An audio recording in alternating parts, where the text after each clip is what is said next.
هل في حاجات غلط ناس كتير بتعملها في العُمرة؟ الله المستعان يا أخويا، ربنا رب يهدينا ويسددنا جميعًا.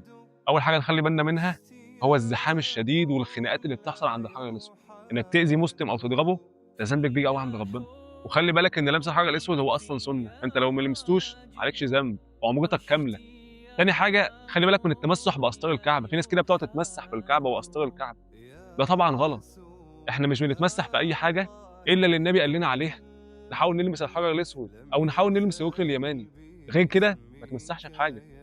في ناس بتاخد قماش من أستار الكعبة، وده طبعًا جهل، هي ما فيهاش بركة يعني، ممكن وأنت بتطوف حوالين البيت تلاقي 2 صحاب كأنهم في رحلة، عمالين يتكلموا في أي حاجة، النبي صلى الله عليه وسلم في حديث قال: "الطواف بالبيت صلاة."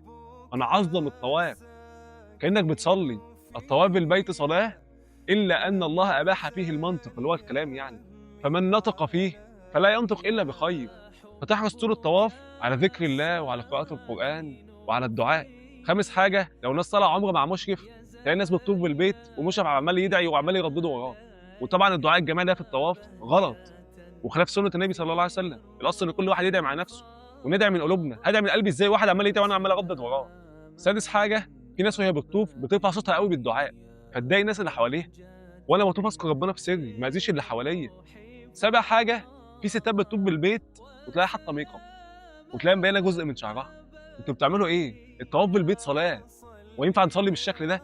فنعظّم البيت الحرام ونعظّم الطواف بالبيت.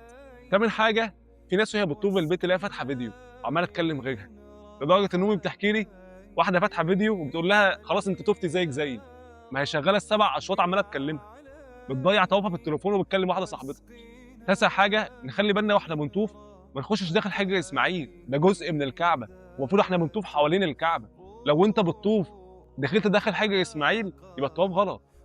عاشر حاجة واحنا بنطوف ممكن تلاقي مثلًا شبشب وقع من حد، فنحرص إن إحنا نشيل الحاجات دي، ممكن وأنت بتطوف يبقى معاك كيس والّا حاجة تلم أي حاجة واقعة من أي حد، عشان الناس وهي بتطوف ما حدش يتكعبل ولا حد يتأذى. النقطة ال11 نخلّي بالنا من التمسح بمقام إبراهيم، عبارة عن حجر معلّم فيه قدم سيدنا إبراهيم لمّا كان بيبني الكعبة. الناس بقى تروح تتمسح فيه، أنت بتعمل إيه؟ ما فيهوش البركة ده، والنبي ما عملش كده.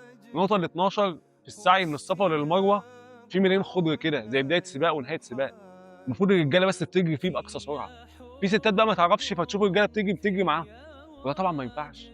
في ناس تقول لك أول نظرة للكعبة ليك دعاء مستجاب لا يُرَد، ما لوش دليل الكلام ده. طبعًا الكعبة هي خير بقاع الأرض وأنت رايح تعمل عمرة، فده أقرب لتقبُّل الدعاء، لكن أخصّص أول نظرة بدعاء مستجاب لا يُرَد ليس عليه دليل الكلام ده. فربنا يا رب يرضى عنا ويهدينا ويسددنا جميعًا.